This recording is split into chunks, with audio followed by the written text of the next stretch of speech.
Thank you for coming to our presentation this afternoon. This is a joint presentation between Public Safety, the Minors Coordinator's Office, and Human Resources. And it's all about working with minors and what you have to do. Don't be confused that this is not the course for safe environment and mandated reporter training, which people are required to have in order to have direct contact with minors in a program, activity, service, or event. But this is just how to go about getting your people background checked and registering for the program to comply with all of the Pennsylvania laws and Drexel policies.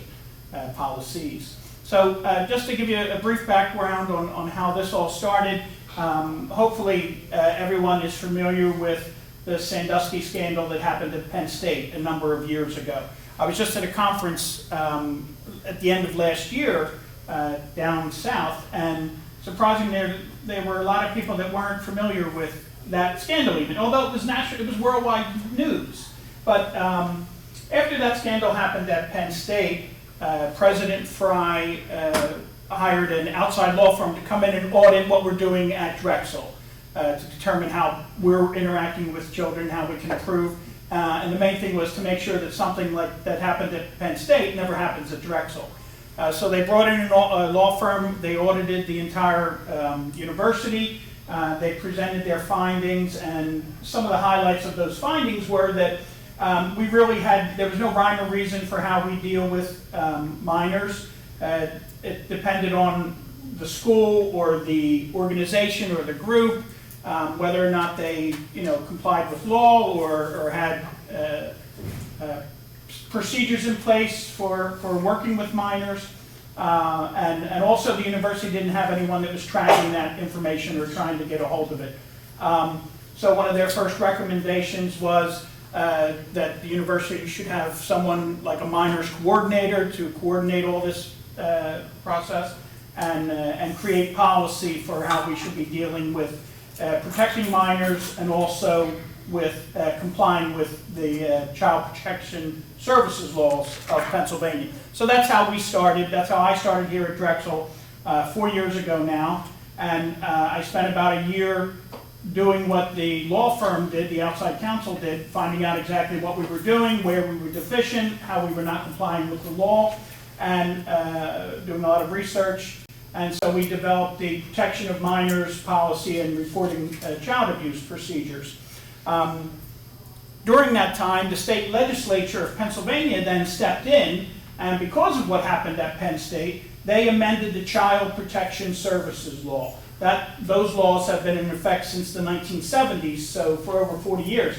However, they only apply to certain segments of the Commonwealth. They did not apply to colleges and universities. So the state amended the law to make sure that all institutions of higher ed are now governed by the Child Protection Services laws. And then they made amendments to the specific law to make sure that we were doing everything that we should be doing, or at least in the legislature's eyes, to protect minors who are in our care or who we're interacting with. So our Protection of Minors policy went into effect in July of 2015, and then it was amended in December of that year to reflect some of the changes that the state had implemented.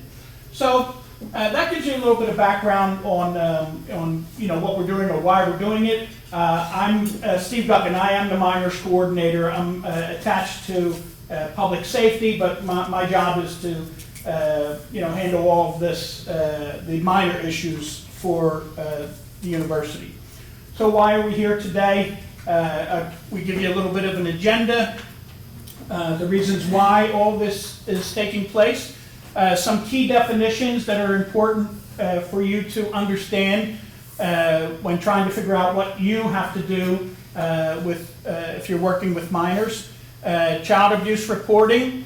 We'll talk specifically about our policy, the Protection of Minors policy, which is housed at Public Safety, and talk about the process with that. We'll talk about the specific background checks that are required for working with minors, and then we'll do a wrap up. And if you have any questions at that time, feel free to submit them then. I should mention also that we're being videotaped today. Hopefully this presentation on what to do if you want to work with minors is going to go online somewhere, either Career Pathway or maybe even Blackboard, and then if you want to familiarize yourself with this, or you have new people come on, you'll be able to take a look at this presentation. So why do we have a minors policy? There are a number of reasons. Drexel strives to provide the safest possible environment for everyone in our community. So the background policy, HR 52, and the public safety policy, PS1, minimize institutional risk and assist us in making sound hiring decisions. So there's basically 3 reasons why we have these kinds of procedures in place now. The first thing was that, the state changed the law that said colleges and universities must comply with the Child Protection Services laws. So you don't want to be in violation of the law of the Commonwealth of Pennsylvania. So that's one of the reasons why we do these things. Drexel also has a policy now on and a process and procedures for working with minors. So we have the policy and we have the state law. And then if you might be one of those people who's not concerned with following policy, the risk of losing your job or any sanctions like that, or you're not worried about being fined or imprisoned or both for violating Commonwealth law, how about the reason that it's just the right thing to do? Drexel is a caring community, at least, that's what we always say we are. We have a lot of outreach to our neighbors in the university area. We do a lot of outreach with the schools and the school communities and minors in general through all of our summer camps and academic camps throughout the year. If you don't abide by these policies, which is an important reason why you're here to learn this, it puts safety of Drexel employees, student, community members at risk. If someone has a criminal background that was not flagged and something happens to a minor, overall our concern is with the safety of children, one of our most vulnerable assets. So we want to make sure that we're doing everything we can to protect them. Now, a criminal background check that happens to be clear, does that guarantee that someone won't violate a child's innocence or hurt a child in some way? No, obviously. But if there is anyone who does, who has something in their past, well, they shouldn't really be having any contact with minors. So that's why we have those issues in place. And once again, it puts the university at risk from a general liability standpoint, as we are responsible for the actions of all individuals and actions that occur on our property or off property. This policy and the law applies to programs, activities, services, and events that are both on and off campus.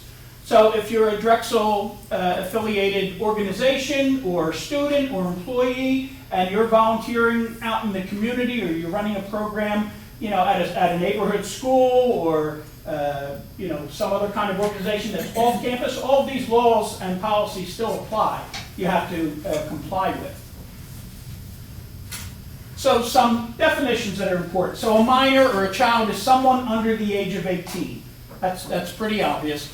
A minor employees under the age of 18 are also required to undergo the PEBC, that's Pennsylvania Enhanced Background Checks. If you're an employee, unlike volunteers. A minor volunteer under the age of 18, they're exempt from the process of needing the background checks. We talk a lot about direct contact. All of the laws, all the policies refer to people who have direct contact with minors. Direct contact, that's incidental, that's different than like incidental contact. So sometimes we'll get a call and we'll say, well, I'm having this minor come in and work in my lab. Does that mean everybody that works in the lab has to have a background check? Well, the answer is no. Only those people who are defined as having direct contact, which is the care, supervision, guidance, or control of a minor or routine interaction with a minor. So someone who happens to be working in the same room, who might meet, say, oh, hey, how you doing? How do you like it here? That's nice, good. Sit down and have lunch with them. But they're not involved in actually working with that minor. Well, we're not concerned about their background checks and those kinds of things. It doesn't apply. So we always follow the state definition, and which we've adopted into our policy. So direct contact with minors. Direct volunteer contact is the same thing. It's care, supervision, guidance, or control of a minor and routine interaction. And routine interaction is defined as regular and repeated contact that is integral to a person's employment or volunteer responsibilities. We look at that on a case-by-case basis, and it does regular and routine is about your job. So it doesn't necessarily mean some people will call and say, well, I'm only going to see this kid once, so I really don't have to do it. Well, it's not geared on that particular child. It's based on your job. So if part of your job is to work with a minor or have some other kind of activity with a minor, then you have to have the background checks. You have to proceed under the law and the policy. So one of the most important things you have to know is who must report child abuse. So as a state employee, which now we're considered a school, we used to be under the Child Protection Services law, but when they amended it, so school employees, any person employed by a university or who provides a program, activity, service, or event sponsored by a university who has direct contact with children under the age of 18, state law says that you are a mandated reporter of actual or suspected child abuse. And you don't have to be a paid employee. This also applies to volunteers. So you run an event that is geared towards minors, and you have, say, grad students or undergrad students who are working with you that are going to be volunteering for this Easter egg hunt on Sunday. Okay, all those individuals who are going to have direct contact with minors have to have the background checks, and they also are considered mandated reporters of child abuse. So what that means is if you have a reasonable suspicion that a child has been abused or is being abused, and the state has 4 different categories of what a child abuse is. It's physical abuse, sexual abuse, neglect, or emotional abuse. Any of those 4, anything that fits into those areas, you are required as a mandated reporter under the law and policy to report that suspicion. Okay? Now, in addition to mandated reporters, that's for people who are employees or volunteers and they're working with minors. But the law and our policy also says that we encourage voluntary reporting of everyone. The state of New Jersey, their law, their Child Protection Services laws say that every citizen is a mandated reporter, that you can be prosecuted or held accountable if you as an adult are aware of child abuse taking place and you don't report it to the state could come after you with fines or imprisonment or both. The same thing applies in Pennsylvania, but they only say certain people are mandated reporters. But everyone, and especially our policy, says everyone should be a voluntary reporter of child abuse. Why? Once again, it goes back to that third reason of why we're all here. Maybe not the policy or maybe not the law, but because it's the right thing to do. Because we, as good human beings, we want to protect children. At least we should want to anyway. So we have mandated reporters and we have voluntary reporters. Anyone who has a reasonable suspicion that a child's been subjected to child abuse or is being subjected should report that to the proper authorities. So how do we report child abuse in Pennsylvania? If you've been around for a while and you've had a class like this before, maybe you knew about, if you've worked with kids before, you might remember that years ago, if someone here suspected that a child was being abused, their first step would be to go to their supervisor or their boss, their dean, their department head, or maybe their coworker, and you would discuss it with that person in authority. And you would tell them, gee, I saw this, I think the kid might be being abused, what do you think? And you would discuss it with your supervisor or department head or dean or whoever it might be, and they might agree with you and say, yeah, I think you should report that, and you would report it. Or they might tell you, no, I don't think that's so. I don't see that. Don't worry about it, and then you wouldn't report it. Well, the state found that a lot of cases weren't being reported that should have been reported because of that step. So they changed the law. They amended it. So now the law says that if you suspect a child is being abused, if you have a reasonable suspicion, you yourself, your first step is to report it out of the organization. You report it directly to the state. We have a hotline telephone system called Childline. The number's up there, and all this information is in your handout, I think, as well. And it's also on our websites. So you call that phone number, and you give them your suspicion. You tell them why you're calling. You also have to provide your name and contact information, because it's not an anonymous report. It's a confidential report in that your name and information will not be given out to anyone other than law enforcement and maybe a district attorney's office if a prosecution is needed. But it's not like, no one should be worried that if you make a report to Childline that they're going to end up calling the kid's parents and say, hey, your kid was at Drexel on Tuesday and so-and-so thought that, maybe he's being abused or is a victim of child abuse, and that's not going to happen. All the information is kept confidential except for law enforcement and the district attorney's office. You can also, instead of calling on the phone, you can make an electronic written report. We recommend that's the best thing to do because it actually allows you to get past the third step. The second step in reporting, so you've reported it out to the state. The second step is you have to notify Drexel that you've made a report of child abuse. So for our purposes, you call the Drexel Public Safety Police Department. Hopefully you have those numbers, and those numbers are in your phones. You tell them that you just reported child abuse to the state or suspected child abuse. They'll take your information and pass it on right away to me. You'll probably get a call from me within minutes to discuss what you reported. And if you only reported it on the phone, if you didn't report it electronically, then within 48 hours of you making that phone call, you have to provide a written report of what you reported. So when you make these reports, it's only the information that you're aware of, that you know. So you're not an investigator, you're not a detective, you don't have to know any more than just what your suspicion is.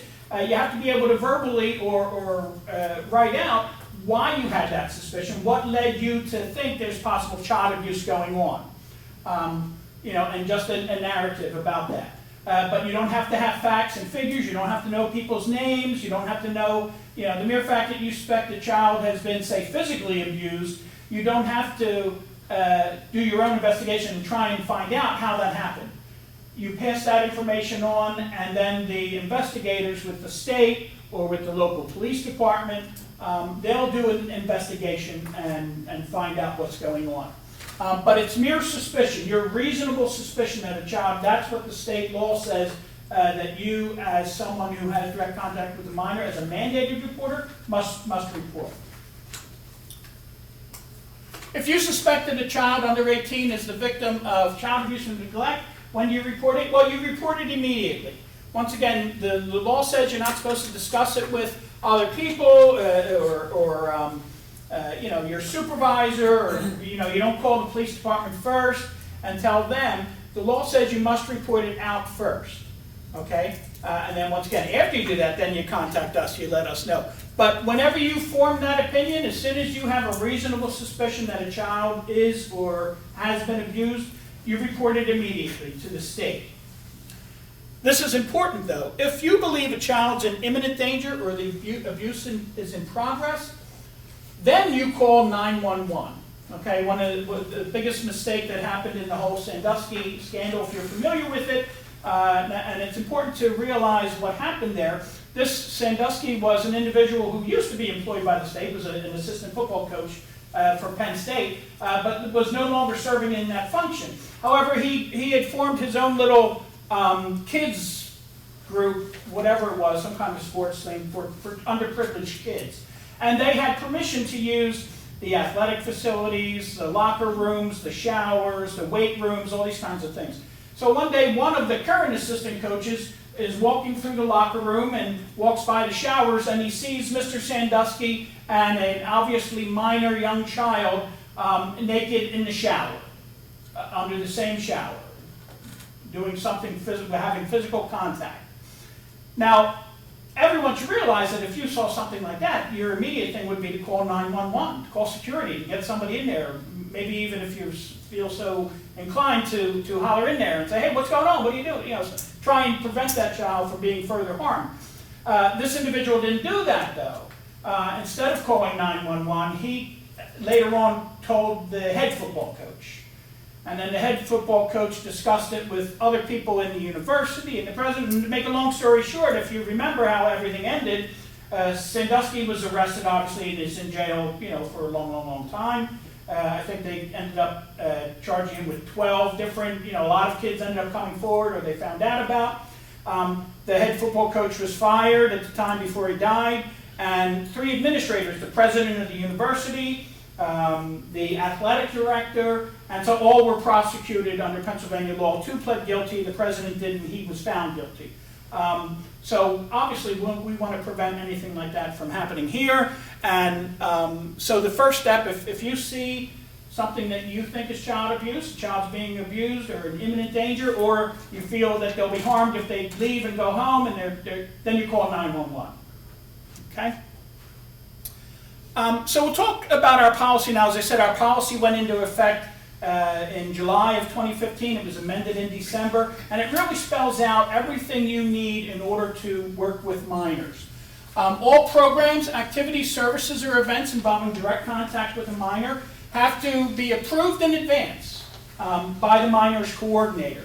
So once again, years ago when maybe an individual professor says, oh, my neighbor kid wants to come in and work in the lab with me, and they just bring them in or her in and do whatever they wanted to do and everything. Well, all of that is forbidden now. You can't do anything like that. Anytime we're going to interact with a minor, either on or off campus, it has to be registered and has to be approved ahead of time by the minor's coordinator. So some of the other things that are important that you may never have had before, there has to be a written agreement between Drexel University and an external sponsor for any program on or off campus that has an affiliation or connection to Drexel. It has to be done in advance. So that means that all the different types of things that you might be familiar with doing. A high school who wants to bring a class to your department, or you want to send some of your grad students out to a high school or to a elementary school to mentor kids, or an after school program or something like that. You can't, as an individual, just do that on your own in the name of Drexel. There has to be a formal agreement. So one of your first steps after contacting the minors coordinator would be to contact the Office of General Counsel, whoever your contact is there for your particular area, and find out what kind of formal agreement that has to take place. It could be a memorandum of understanding, which spells out what you're going to do, what the other place is going to do. It could be a facilities use agreement if they're coming here and using your space, or whatever it happens to be. But there has to be some kind of formal agreement that sets up what is taking place between you and the group at the minors. In addition to that, every minor that we are going to interact with, we have to have a signed, it sounds like it's a permission slip, which that's what the high schools and the other schools call it when they want to take their kids somewhere, they get a permission slip. All of us who are parents have signed those. But the assumption of risk, release of liability form that the university has, that's a form that has to be used, and every parent or legal guardian of a child that we're going to have direct contact with has to fill that out, and we have to have that ahead of time. It's a liability issue and an insurance issue. Do you mind if I interrupt while you're talking? I guess it's okay. Okay. Or prefer us waiting to the end? Do you want to remember? Because I don't know about I can't remember. Okay, go ahead. I'm old, I can't remember. So do we have to use your form, or if forms have been in place with College of Medicine's legal counsel for years, is that fine? So you have, if you're not going to use the form that the university says is required, you do have to contact your contact in OGC and get them to approve or sign off on a different form. Yeah. Okay. So there are programs that have used a certain form over the years, and as long as it meets all of what Drexel needs that form to say, then your contact in OGC will sign off on it. That's been my experience anyway.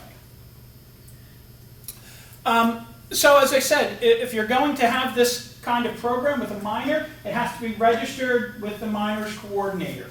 So these are some of the things that a director or a coordinator of a program has to do in order to get it registered. So the first thing you would do is contact the minors coordinator and talk about the program. Not every program needs a certain registration form. Not every program needs some of the other forms that we have or that we've created.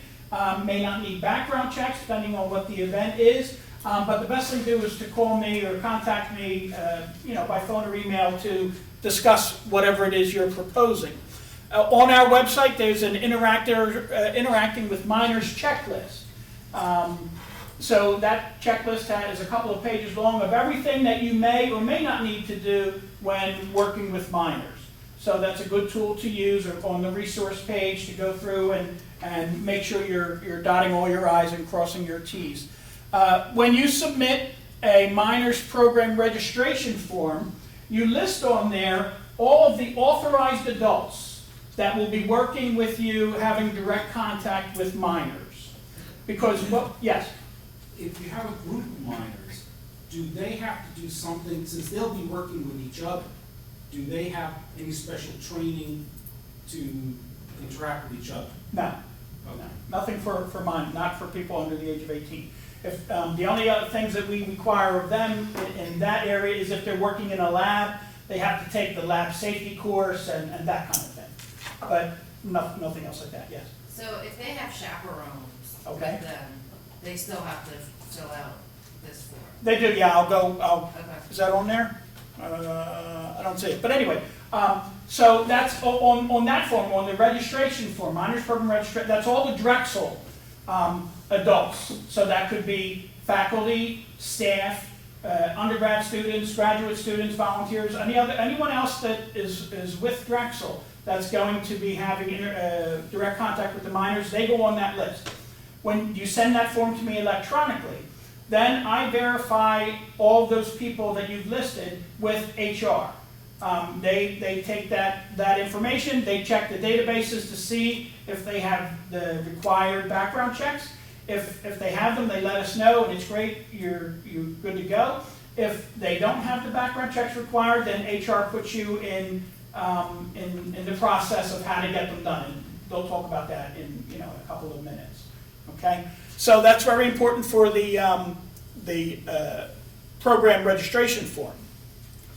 Any adult who is not affiliated with Drexel, but they're going to be interacting with minors under a Drexel program or a partnership on or off. So for instance, chaperones, parents that are coming with their kids' class and coming to Drexel, or teachers or administrators or whoever is coming from outside. We have a form that's a certification of background checks and training that has to be sent to the one of the persons in authority at that school. So let's say we're dealing with a high school. There's a high school biology teacher who's going to bring her class to Drexel for the day. Whoever their contact is here at Drexel, the program director or coordinator, has to send them the blank form electronically of the certification form. They're someone in authority at the school, their principal, assistant principal, whatever, HR person, has to fill that out and list all the adults that are going to be accompanying those minors. And that form states that all the adults that the school is sending to Drexel to interact with the minors, to chaperone them, have the required background checks and training that the law says. If you're familiar with a couple years ago, if anyone does have children in the school in the Commonwealth, you may realize that before, when my kids were little, when they had school trips and I wanted to go, I just said, when they said, hey, anybody want to chaperone a trip to the zoo? And I would say, yeah, I'll come, and I'd go to the zoo with them and everything would be fine. Now, in order to chaperone your children at school or on a trip, you have to have the same background checks that are required if you work with minors. And so the schools will tell you that. So all the chaperones now that work at the school or that volunteer at the school, whether it's a public school or parochial school or a charter school, they have to comply with the same law. When the legislature amended the law for us, it amended it for them too. So you can't just, out of the blue volunteer at the school or go on a trip with them unless you've complied with the Pennsylvania law. So that form has to be given, that certification form has to be given, and it has to be returned to the minors coordinator prior to the event happening. Because once again, we have to have the insurance and for liability issues that anyone either on or off campus that's coming into contact with the minors has complied with the law and the policy. And I mentioned already that each parent or guardian has to receive the informed consent, assumption of risk, release of liability form for your program, receive that ahead of time, and they're supposed to send it to you ahead of time as well. So the forms, the certification form and the program registration form, they get sent to me and I have to maintain them as the minors coordinator. All of the release of liability forms, assumption of risk forms, whoever is the program director or coordinator, God bless you, is required to keep those forms until those minors turn age 25, if they're under age 18. That's the law, and obviously our policy follows the law. So your department is required to maintain a file of those, because if, and I should say when you get audited, and they check the program registration forms and they see that you had a minors program, they're going to come to that department and say, we need to see your forms. And so a lot of this training has come out this recently because a number of places got audited, didn't have the proper paperwork in place, or never even registered their program, and now people are dealing with consequences of that. So background checks. All Drexel University employees, volunteers, non-employee associates who will have direct contact with minors shall be required to undergo 3 different background checks. Now a lot of people say, oh, when I got hired I had a background check, so I'm good to go. Well, that background check may not have been sufficient to work with minors under the Child Protection Services laws.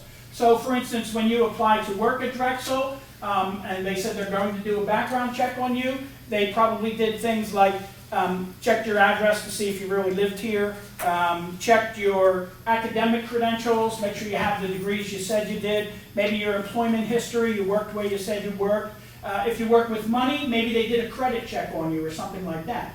But usually that was it. Unless, as part of that hiring process, you told them, or they told you that you're going to be working with minors, then they would conduct the enhanced background checks, Pennsylvania enhanced background checks, which in order to have direct contact with minors in Pennsylvania, you have to submit to a Pennsylvania State Police criminal records check, a Pennsylvania child abuse history clearance, and an FBI fingerprint check that's required by law and our policy. So those 3 are required. Once you get those done and you've obtained the clearances, because of state law, and we changed our policy, they're good for 5 years now. So that really covers any student. If a student, freshman, comes here as a freshman and undergoes these background checks, they're good for 5 years. Okay? So they don't have to be repeated. As an employee, if you came on board and you had them done, or you identified yourself in probably 2014, early 2015 as working with minors, and they did checks with you, then you were good then as well, for 5 years. So that means starting next year, we're going to have a lot of people who are coming up on that 5-year cycle. So I think the plan is that HR might reach out to you and say, if you still work with minors, you're required to submit to these background clearances again. And do you still work with minors? If you say no, then they'll just forget about it. If you say yes, you do still have direct contact with minors, then they'll have to repeat the process. External sponsors, this is what we mentioned earlier again, certification of background checks and training. All outside agencies or groups that work with minors, either with us, on campus or off campus, they have to comply with the law also. So Drexel requires this form to be signed by someone in authority that tells us we're not going to go and check all of these chaperones, own reports. We're not going to look for them or ask for copies of them. We're just going to hold the organization accountable. That principal is going to certify, or someone in the school district's legal office is going to list the people that are coming, and they're going to certify to us that they have the background checks and the training that the law says they have to have. So the training that's required, as I said, because the state says a lot of you are mandated reporters, they require you to have a mandated reporter of child abuse course, along with a protection of minors or safety of minors type program. So all employees now, when you're hired and you're part of the merit system, I believe, as part of your onboarding, you've taken part in an electronic safety of minors and mandated reporting of child abuse course. Any student or volunteer, someone who hasn't been hired specifically to work with minors, but they're going to be involved in a minors program, they're required to take a course as well. So once again, if you're part of the merit selection process, you have access to Career Pathway, and it's on there. If you're not part of that group, if you're an adjunct professor, or you're a student or a student volunteer who does not have access to Career Pathway, that class is currently being uploaded, hopefully, onto a system, maybe Blackboard or something, that will allow you to access that training. In addition to that, if those things are not available, I also go out and do presentations like this to groups for the safe environment and protection of minors, training. Yeah. I'm sorry. Student workers only have to do this if they're going to be involved with a minors program? Yes. Okay. They have direct contact with minors. Yes. So it says a timeline for training, allow 30 days. That's a recommendation. When you submit a program registration form, hopefully it's at least 30 days, 60 days out, because there might be a lot of additional paperwork that you weren't aware of that has to be done. For instance, if you are involved with some kind of laboratory, there are additional, other than what I mentioned, there are additional paperwork and steps that have to be complied with in order to have a minor in a laboratory. So it might take a little bit of time. If you're planning on having an event this Saturday and you told me about it today, chances are I can't approve it. So either you would have to cancel it, or if you continued with it, you would be in violation of the Pennsylvania law and Drexel policy. So we don't want anything like that happening. If you're a licensed employee, so our medical college, anyone who requires state licensure, a doctor, a nurse, a physical therapy person, a psychologist, psychiatrist, barbers, you all require licensing by the state. So the state says that you have to, when you're first being issued a new license, you have to take a 3-hour class on child abuse recognition and reporting. And then after that, when your license is renewed, it's a 2-hour course. The state has specific courses online, or a list of them that you can go to in person to comply with that law, that part of the training for licensing. And you can just find that on the website for additional information. That is really all I have to do to work with for my policies and procedures and what you need to do in order to get this ball started with minors. So I'm going to turn it over now to Brittany and Brittany from HR. Bianca. Bianca, I'm sorry. B&B. I meant to say B&B. Brittany and Bianca from HR, who can take you through everything that's required for the background check process. Thanks, Steve. Thank you so much. Hi guys, we're from the talent acquisition team. You guys have probably emailed with us if you ever requested minors background checks for anyone. We're just going to briefly go over the process. After Steve, you register the program with Steve, this is where we kind of get involved. So firstly, we just want to go over, as Steve had mentioned, there are 3 clearances associated with the Pennsylvania Enhanced Background Check, also known as a PBC. The fingerprinting, the state police check, and the child abuse clearance. Now those 3 clearances, for volunteers, they have to obtain their child abuse clearance and their PA state police clearance through an online portal on their own. And those are 2 free clearances. The only thing that you would pay for a volunteer minors background check would be for the fingerprinting. The fingerprinting is for all volunteers with the exception of volunteers who have lived in the state of Pennsylvania for 10 years consistently. So then they would be exempt from the process. For employees, they're all required to get all 3 checks. The fingerprinting is the same. We register them with First Contact, and then they need to get fingerprinted by Identico, which is the state-approved fingerprinting vendor. And the PA State Police Check and the child abuse clearance are both obtained through Sterling Talent Solutions. The PA State Police Check is generated automatically. The child abuse clearance requires their online participation. So they would get an email after we process their paperwork and register them in the Sterling website, and they would have to complete that online process. Okay. And so who does the PEBC affect? So it affects our new hires. So when someone is hired, if their position is directly interacting with minors, HR gets those directly, either through, the type of hiring document, whether it be through staff employees, student employees, temp employees. Also, minor employees that are under 18 would have to undergo the PEBC checks. Student volunteers, they're affected by this. They may get them as part of, the Civic 101, or part of a group or program, different groups as well. So the students and the groups, they actually are registered with Steve initially, and then come to HR for review. So that's, some of the ways and the types of hires and groups that are affected by the PEBCs.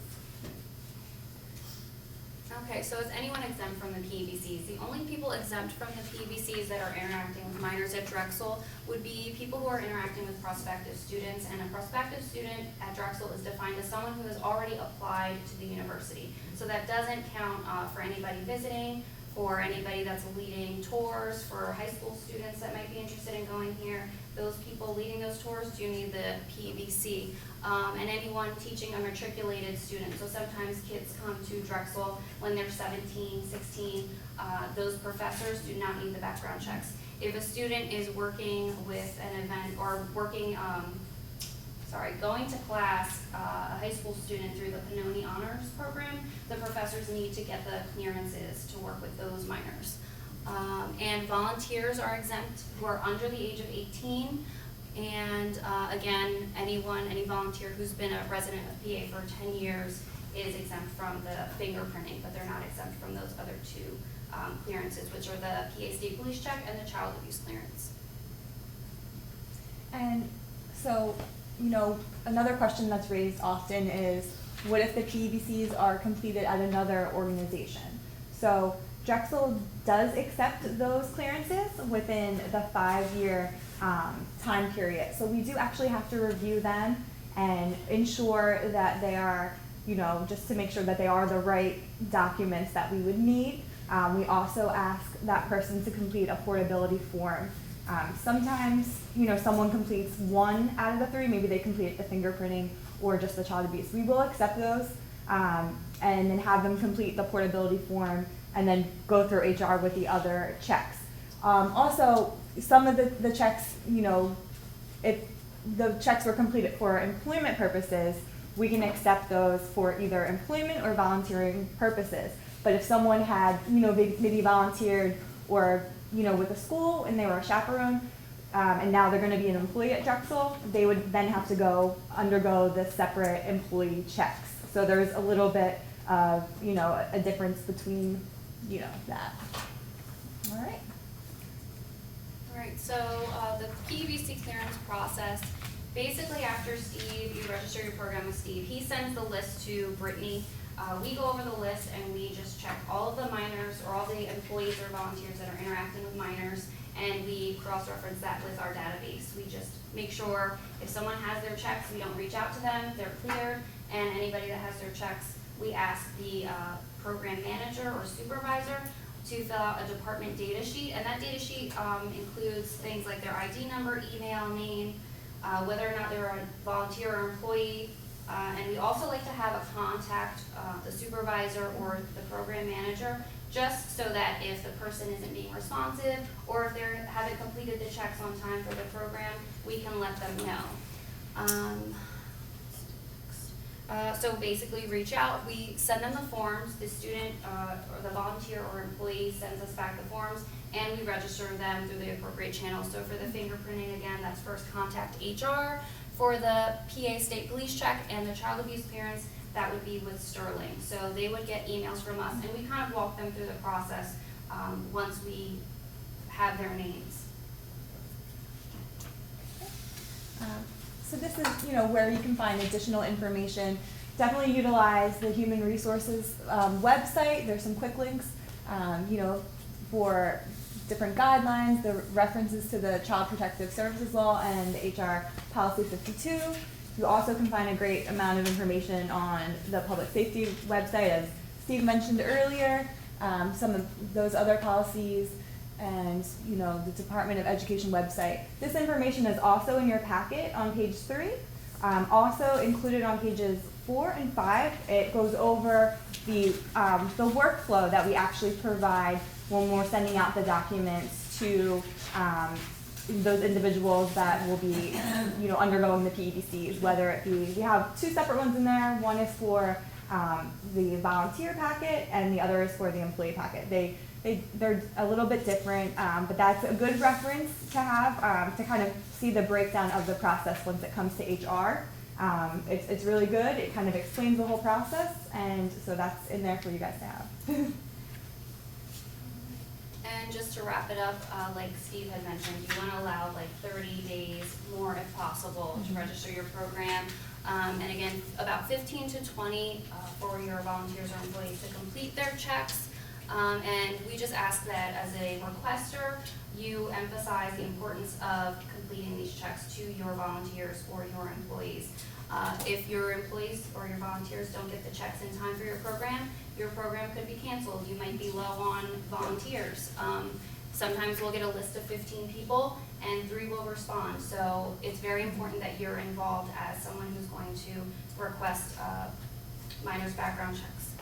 And if you're in doubt about anything, you can reach out to Brittany, myself, or Steve, and we're always available to answer any questions you might have. If you're not sure about something, don't wait until the last minute. It's important that you guys get your programs, operating, and you have all the volunteers that you need. And we have all of our contact information for you guys. I think it's also in the packet that we provided. Should be. Yeah. I think that's it. If anybody has any questions, you can ask any of us. You can always shoot us an email later. That's it. Thank you. Thank you. Yeah. Yes. I'm a little bit confused of like the incidental and the direct contact.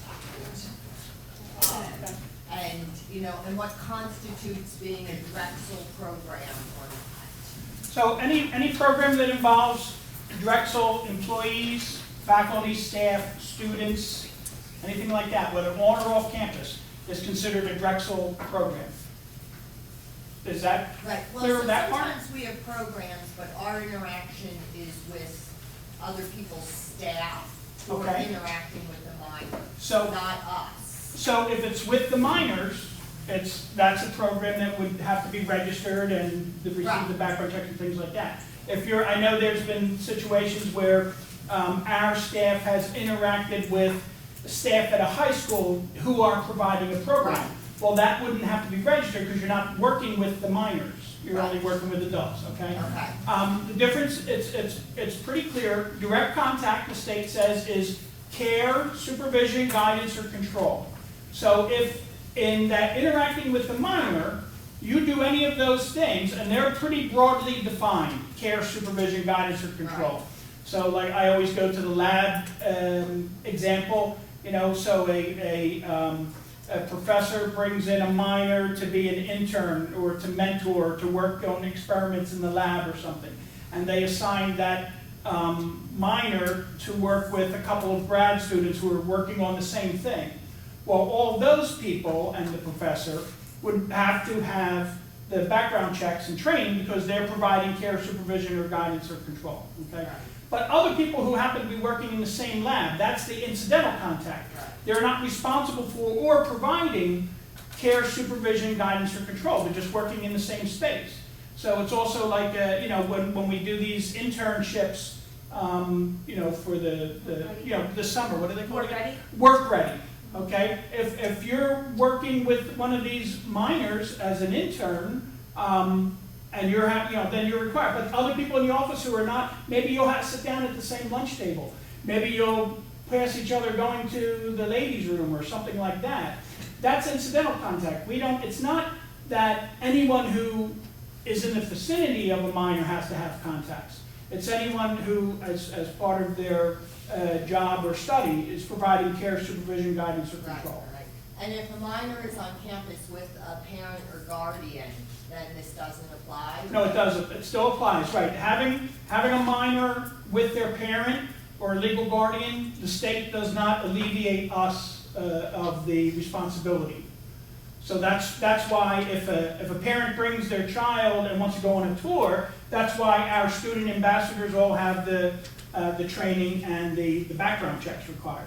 Because just because a parent is with a child doesn't mean that we've given up our responsibility as being responsible for that minor, if they're on our property. Okay. Okay? As I said, there's only two, or as the lady said, there's only two carve-outs for not having to comply with the law. One is for a prospective student that's here, and once again, a prospective student isn't a potential student. It's not any kid who might come to Drexel. A prospective student is defined as someone who has applied for admission to Drexel University. Then if that prospective student comes, we don't have to worry about making sure they're just with background check people or that a form has been filled out or anything like that. But if they're a potential student, if just some, a junior who thinks they might want to come to Drexel sometime, that's a potential student. We still have to comply with all the laws and policy for that student. Any other questions about the policy, or like Bianca said, you can find all this information on the website, or give us an email or a phone call if you want to clarify a situation, or and also I've been, in addition to this, I've also been going around to separate departments and talking to everyone. So if this is too much for you to pass along to people that you work with, give me a call and I can come and talk about the process with all of your staff as well. I do that regularly. Just a quick question to one of you two.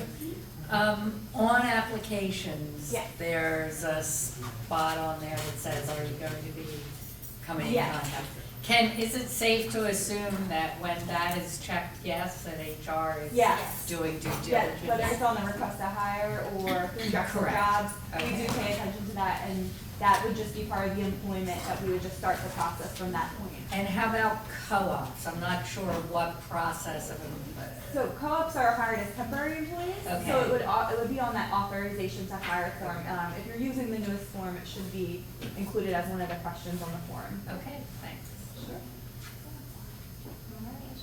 Okay. Thank you very much. Thank you for There's coming. also- Sorry, there's also a sign-in Oh, yeah. sheet on the back, so if you guys could just sign in. If you didn't sign in when you came in, please, so you get credit for being